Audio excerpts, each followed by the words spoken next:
पुत्र प्राप्ति के लिए कर लीजिए यह एक छोटा सा उपाय, आपको पुत्र की प्राप्ति होगी। नमस्कार प्रिय दर्शकों, आप सभी को हार्दिक स्वागत और हार्दिक अभिनंदन है।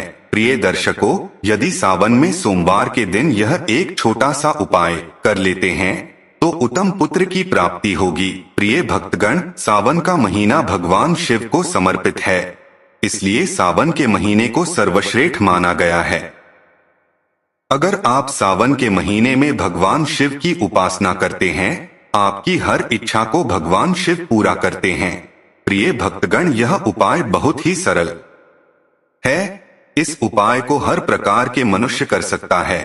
प्रिय भक्त, इस उपाय के बारे में मैं आपको एक कथा के माध्यम से बताऊंगा। आपको इसी कथा के माध्यम सारी जानकारी प्राप्त हो जाएगी, इसलिए आप इस कथा को पूरा अंत तक जरूर सुनिएगा। यह कथा बहुत ही प्राचीन और पवित्र है। यदि आप इस कथा पूरा सुन लेते हैं तो आपके सैकड़ों पाप क्षण भर में मिट जाते हैं। प्रिय भक्तगण, पूर्व काल में नर्मदा नदी के तट पर नर्मपुर नामक एक नगर था। वहां विश्वानर नामक एक मुनि रहते थे। वे परम शिव भक्त व जितेंद्रिय थे। उनका गृहस्थ जीवन बड़ा ही सुखी था। एक बार उनकी पत्नी शुचिष्मति ने उनसे कहा, स्वामी, मेरे मन में बड़े समय से एक इच्छा है। मुनीश्वर बोले, ऐसी क्या इच्छा है जो तुमने इतने समय तक अपने हृदय में दबाकर रखनी पड़ी? निसंकोच होकर कहो। देवी शुचिष्मति बोली, हे देव, मैं आपसे भगवान महेश्वर जैसा एक तेजस्वी पुत्र चाहती हूँ। कृपा कर आप मेरी इस इच्छा को पूर्ण करें। पत्नी की बात सुनकर विश्वानर क्षण भर के लिए स्तब्ध हो गए। वे सोचने लगे कि मेरी पत्नी ने यह कैसा दुर्लभ वर मांग लिया। ऐसा प्रतीत होता है कि भगवान पिनाकी रुद्र स्वयं उसकी जिह्वा पर बैठकर बोल रहे हैं। ऐसा विचार करके उन्होंने अपनी पत्नी को आश्वासन दे दिया। वे वाराणसी जा पहुँचे और कठिन तप द्वारा भगवान शंकर के वीरेश लिंग की उपासना करने लगे। तपस्या करते करते विश्वानर को 12 मास बीत गए। 13वें मास में एक दिन स्नादि करके जैसे ही वे वीरेश लिंग के निकट पहुँचे, उन्हें लिंग के मध्य में एक बालक दिखाई दिया, जिसकी आयु 8 वर्ष थी। उसके मस्तक पर पीले रंग की जटा सुशोभित थी तथा मुख पर मुस्कान खिल रही थी। उसके स्वर भस्मयुक्त थे तथा वह दिव्य बालक श्रुति सूक्तों का पाठ कर रहा था। उस बालक को देखकर विश्वानर मुनि रोमांचित हो उठे और अभिलाषा पूर्ण करने वाले 8 पद्यों द्वारा भगवान शिव की स्तुति करने लगे। उनकी स्तुति से प्रसन्न होकर बाल रूप भगवान शिव ने कहा, महामते, मैं तुम्हारी तपस्या से प्रसन्न हूँ। अब तुम अपने घर जाओ। समय आने पर मैं तुम्हारी पत्नी की इच्छा अवश्य पूर्ण करूँगा। मैं उसके गर्भ से पुत्र रूप में प्रकट होऊंगा। उस अवतार में मेरा नाम गृहपति होगा। मैं परम पावन व सभी देवताओं का प्रिय होऊंगा।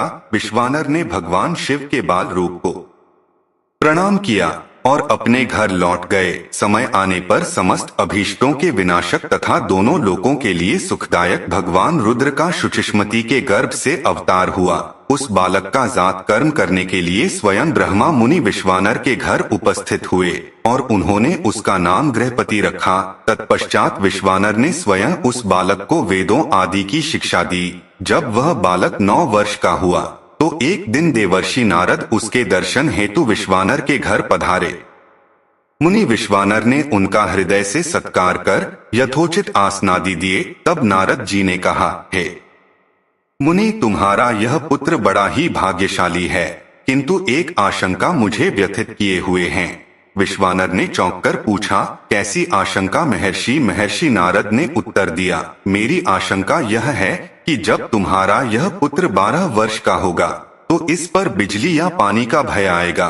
यह सुनकर मुनि विश्वानर और उनकी पत्नी गहन चिंता में डूब गए। उन्हें इस प्रकार चिंताग्रस्त हुए देखकर गृहपति ने कहा, पिताश्री, आप चिंतित न हो। देवाधिदेव महादेव की कृपा से कुछ नहीं होगा। ये तो कालों के भी काल हैं। आप मुझे काशी जाने की आज्ञा दे। मुनि ने आज्ञा दे दी। काशी पहुंचकर गृहपति नित्य गंगा जल से पूर्ण 108 कलशों द्वारा भगवान शिव का अभिषेक तथा शिव मंत्र का जप करने लगे।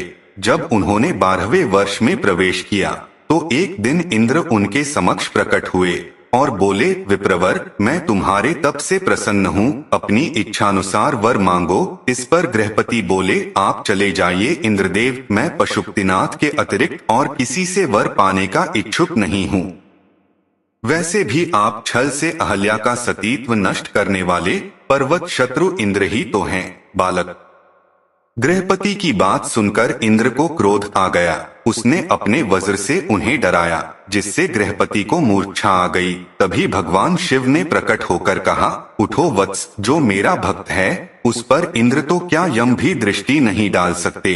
आज से मैं तुम्हें अग्निपद प्रदान करता हूँ। तुम्हारे द्वारा स्थापित यह लिंग काशी में अग्निश्वर के नाम से प्रसिद्ध होगा। यह कहकर भगवान शिव अंतर्धान हो गए और बालक गृहपति घर लौट आए। प्रिय भक्तों, शिव पुराण के अनुसार पुत्र प्राप्ति के लिए एक और सरल और प्रभावशाली उपाय है, जिसे केवल महिलाएं ही कर सकती हैं। इस अनुष्ठान को सच्चे मन से करने पर भगवान शिव की कृपा से पुत्र की प्राप्ति होती है। इस उपाय को करने के लिए लगातार 21 सोमवार तक सुबह सूर्य उदय के बाद स्नान करके शुद्ध हो जाएं। इसके बाद शिव मंदिर जाकर अपनी श्रद्धा और क्षमता के अनुसार महादेव की पूजा अर्चना करें। मंदिर से निकलते समय दूध से बनी मिठाइयाँ जैसे बर्फी छोटे बच्चों में बांट दें। यह अनुष्ठान करने से महादेव प्रसन्न होते हैं और उनके आशीर्वाद से पुत्र की प्राप्ति होती है। लगातार 21 सोमवार तक इस उपाय का पालन करने पर भगवान शिव का आशीर्वाद और संतान सुख मिलता है। तो दोस्तों, यह वीडियो आपको कैसी लगी कमेंट में जरूर बताइएगा तथा इसी प्रकार के वीडियो देखने लिए इस चैनल को सब्सक्राइब जरूर करिएगा। आप सभी का धन्यवाद।